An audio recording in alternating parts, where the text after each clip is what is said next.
When it comes to handheld gaming, there is no better system for us than the original Game Boy. It may seem strange, especially with the rise of systems like the PSP, 3DS, Vita, and of course, the Switch. But the kinds of games found on the Game Boy just felt like portable games should feel. Simple, pick up and play, structured for on-the-go sessions. Of course, the Game Boy line has been a relic for a very long time now, yet it hasn't been forgotten. German outfit First Press Games is on the scene with brand new games for the venerable handheld as part of their Dot Matrix series, starting with Tobu Tobu Girl Deluxe. But the story starts a little earlier. The original Tobu Tobu Girl, which can be interpreted as Jump Jump or Fly Fly Girl in Japanese, was a game created by Tangram for the original Game Boy in 2017, released as a free open source ROM and as a limited physical print run. This cartridge is only one of around 150 that exists. It has less refined plastics in the cartridge with Game embossed in its recess, and a flimsier case than a regular Game Boy game. Not to mention, the cart isn't exact in size, making for a tight squeeze in our Game Boy pocket. It is a bit more manageable in a Super Game Boy, but it still takes a bit of effort to get in and out. A Kickstarter campaign was launched to bring an enhanced Game Boy Color version of Tobu Tobu Girl to market with a beefy physical edition via First Press Games. It adds full-color visuals, extra music, new stages and characters, and even Super Game Boy compatibility, all in a game that can once again be downloaded for free for use in emulators and flashcards. The Kickstarter success also spawned a few variants of the physical edition. A blue standard edition with a Japanese-style box and blue cartridge, another blue standard edition with a box resembling European and North American Game Boy releases, and a special pink collector's edition that adds extras to the mix in addition to its pink shell, which is where we're starting off. Tobu Tobu Girl Deluxe's limited edition comes in a Shindo-style box, which was used for games that had rumble features. In this case, the extra space houses more goodies, but we'll get to that in a second. The box itself has a solid construction that wouldn't be out of place among other Game Boy games of their era, save for its Dot Matrix series branding in place of the typical Game Boy Color logos. It even has embossed lettering on a holographic margin, which is always a plus. The general design is cute and colorful, just as all of the best Game Boy boxes were back in the day. The back of the box displays a number of full-color screenshots accompanying a short blurb about the game, followed by features and compatibility. This layout and design falls more or less in line with Japanese Game Boy Color games post-Game Boy Advance. The box opens at the top with what turns out are non-locking flaps. This merciful design choice allows players who are picky about their box flaps to get to the game without jacking up their flap edges. The interior flap folds even have bonus images of some of the game's enemies. Inside the box is a familiar plastic tray that holds the Tobu Tobu Girl cartridge. This cartridge is uniquely formed with ever so slightly different accents from the standard cartridges of days past, with Dot Matrix series molded into the recess where Nintendo Game Boy would normally be found.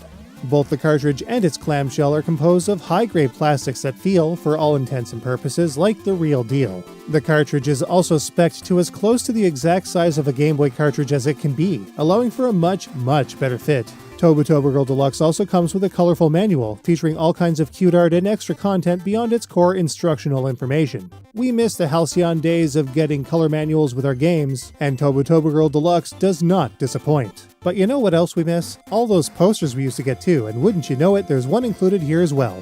It's even double-sided and loaded with all kinds of great artwork. There's even a super cute sticker sheet here too. The other editions of the game feature a blue sheet, while the limited editions are pink to match the rest of the set. The pièce de résistance to this collection has to be the double CD Potato Tan soundtrack though. But wait, how could this be? The box is so small. Well, this OST is on 8cm mini CDs instead of normal 12cm ones. The small double-pocketed sleeve is once again adorned with great art and all the information players should expect of a CD soundtrack. These CDs even come in their own soft-line sleeves within the main cardboard enclosure, giving them an extra layer of protection against undue wear and tear. But there's one more aspect to First Press's games that make them even more special. Collectible gold, silver, and bronze coins, based on how early players pre-order or purchase their games. We got a gold coin featuring the girl and her cat from the game. It comes sealed in an acrylic shell to preserve its luster, just like collector's grade coins from government mints. Other companies also have similar bonuses, but First Presses are admittedly much more appealing. So this package is all well and good, but how about some gameplay? Well, let's dig into it. Alright, so here we have Tobu Tobu Girl Deluxe. And I'm playing this on the Game Boy player via the GameCube, and I'll apologize up front. The image quality isn't great. All I've got is composite cables for this thing. I really need to Need to get some sort of component or HDMI solution, but this should give you an idea of how the Game Boy Color version looks on the Game Boy Color itself. So yeah, let's get on into it. Here's the main menu. As you can see, you can access any of the stages that you've made it to. As of right now, I've only gotten to space. There are 2 more stages here that I have not yet seen. There's a music player. This unlocks under certain conditions, and you can listen to any of the music in the game. It has some super cute imagery, as you can see. But anything that you've heard, you can listen to. There you have it. Pretty simple. There's also a ranking thing here. You can see what scores have been achieved on each stage. Not terrible. Of course, locked stages are in fact still locked here. That's more or less it. It's simple. It's high impact for the sort of system that it is, but it's really well implemented. I like it. It's nice and easy. So let's check out the game itself. We'll go to the plains here. This is stage number 1. The goal in Tobu Tobu Girl is deceptively simple. All you have to do is jump off of these little baddies here to to a portal at the top of the stage, which is indicated on the right-hand side of the screen with a little portal at the top there. That gauge allows you to see how far up the stage you've made it in relation to where you are now. However, there's also a timer involved, which is at the top of the screen there. Oof! And that steadily counts down to where it would run out, and if it does, you have to start all over again. One thing I appreciate about this game is that there are no lives per se. You do have to start the stage all over again if you fail, but you don't have to mess around with like game over screens and continues or anything like that. Now, sometimes the player will need to make a fast dash to the side, and that can be done by pressing the A button and left or right. And there are little indicators above the girl's head that show how many times that can be done. 3 in this case. Now, to make faster progress, the girl can also flap her arms by pressing the B button. And that can really get the player up really quickly. However, it takes energy, and at the bottom of the screen, there's a little gauge that will empty, just like that, indicating that you can't flap your arms anymore. But if your energy is depleted, you can always just defeat enemies by pressing down on the D-pad and pressing the A button, which will then bounce the girl off of the enemy, defeating it and increasing her energy for further arm flappage. Just like that. And it all seems so simple, but this game is also randomized, so every time you go into it, it's a different set of enemies and placement, so you can't just memorize a path through the stage. Oh no! Yes. Oh no! I didn't see those were spikes, no. So let's see if we can get to the top of the stage here, using what we know.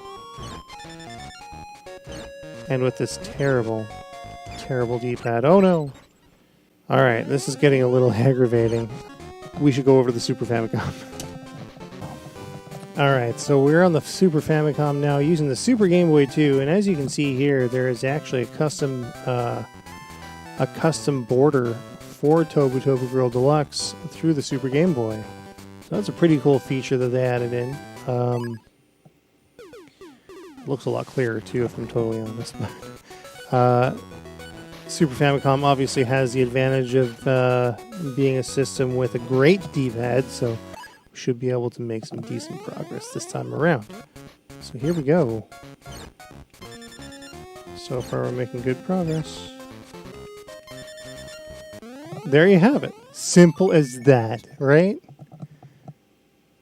Excellent. Can't really complain about that. 31 seconds, 18 stomps. This might be a decent score. Is it a new high score, though? That's the big question. Oh, got the B rank on that. Not bad. I'll take that. Let's go on to the clouds here. This is a slightly harder stage. This will allow us to talk about other things such as the visual style. Decent sprite work, obviously. It's simple, but a lot of the best Game Boy games were. And the soundtrack is definitely a cut above. Potato Tan did a real good job on the sound of this. Nuts. Pretty great sound overall, I gotta say. There isn't much in this game that I don't like. Obviously, the Super Famicom and the Super Game Boy have a much more limited color palette than the Game Boy Color. But you know what? Again, it's part of the charm of these old games is that they've got there's limitations, and I'm okay with that. It's good stuff. Oh, there's the portal. Yes, there it is. Not bad at all. I think we're only getting a C rank, but that's C for cool, isn't it? So here's the question: how are we going to do on this? I've never cleared it. Let's go to space. This is the one. This is the one that we've had issues. Oh, I pressed the wrong button. I'm bad for that. I'm bad for pressing the wrong button. I think getting through here and collecting the time is going to be the most critical part. Aside from maintaining energy, of course. Because this is a long stage. Only halfway?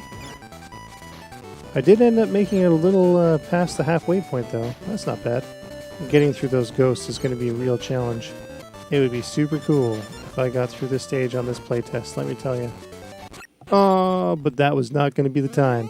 Like the best Game Boy games, this one here fosters a fantastic one more play kind of mentality, which is great because on an aging handheld such as the Game Boy, no less, you need pretty much all of the replay value you can muster. But yeah, I'll double down and say that the Game Boy is absolutely my favorite portable console of all time. It definitely has its limitations, but that's half the charm right there. And, you know, we have a lot of history with it, Beirun and I. More so than any other. And the controls are so tight in this, it's kind of unreal. Whenever stuff goes down, you know, as long as you're using a decent controller, that is, none of this is the game's fault. This is all on the player. So the randomized nature of this game, paired with the challenge and the playability, definitely gives this a lot of staying power if you're into portable gaming on classic hardware. But it doesn't stop there, because this game is also available as a download. You can throw in a few bucks if you want to. I did. And there are all kinds of devices out there that support Game Boy ROMs, which I'm looking into right now, actually. I often wonder if Tower of Heaven was done the same way. That would be really cool, wouldn't it? Oh, no bueno. That was a good game, Tower of Heaven. I missed that game. I even bought that soundtrack. Ooh, that would have been a good run if it wasn't for that ghost. I was in the groove. When a game gets you in the groove, I think that's a good, probably the best selling point a game can have. When you're right, like, solidly invested into it, you know you can do better. You find yourself mastering everything it has to offer, and then you have to try again because you've died. Yeah, this is a fun game, guys. I must say. And it's super cute to boot. One thing I do know is that Day really appreciates the pink cartridge, although she would have preferred blue. Oh, so close. So close. Got that little twinge of excitement. I haven't felt that in a long time. Get the old heart going. Maybe I shouldn't be playing this. Oh no. Get super hyper focused, a little shaky. That's the feeling that I've been missing. Oh man, it's so close. It's gonna be fun to edit, I'm sure. Here we go. This is the run right here. No, I lied. It's not the run.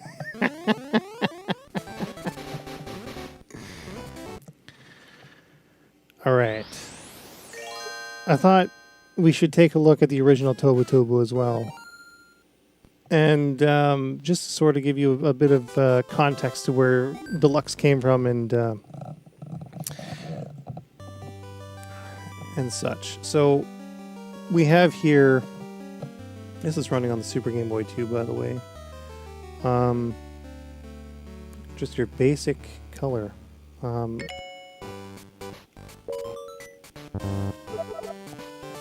Let's put this in true Game Boy color, because that's the way it's supposed to be. So Tobu Tobu Girl, you can actually control a cat. I'm told that if you go to a certain, like if you mess around here, there's something that, oh, here we go, look at that.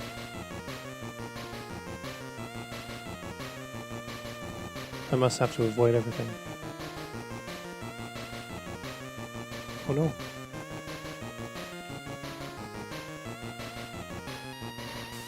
There's a lot of stuff. Just know they're gonna corner me. No! 19 seconds. I guess that's not terrible. Alright. As you can see, the game is generally the same. There are some differences though, obviously.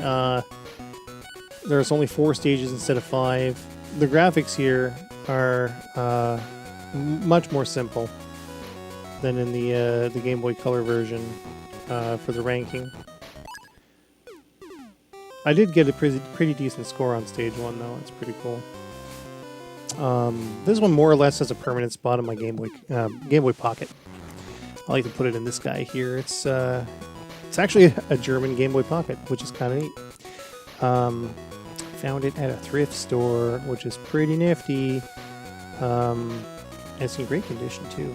It's probably the best condition Game Boy I own, this one here. So I'm always impressed with how small this one is compared to even the Game Boy Color, and it's got a slightly larger screen too. It's still kind of a crummy dot matrix, but it's not bad.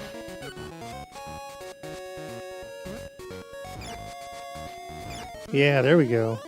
Nice and quick. But was it 25 seconds quick? It was 25 seconds quick. Exactly 25 seconds quick. Did we beat the score? No, we didn't. Did get a B rank, though. So I think the main takeaways here for Tobu Tobu Girl is that this is a highly playable pick-up-and-play sort of game that can be played on the go on a wide variety of devices. And it has the kind of gameplay that sort of has me hooked. And I think if I don't stop this now, I'll be at it all night. So, and you know what? If I'm 100% honest, I could do this all night. So I think before I get too invested in this, we should wrap this up. Really, the whole package has a great quality to it that makes for a great collector's piece. It's rare to see so much care put into such a small package, but here it is. First Press Games definitely knows what's up when it comes to producing a worthwhile neo-retro physical release. And more are on the horizon. First Press Games has all kinds of games for a wide array of new and old consoles just waiting to be discovered. Be sure to check them out via the links below.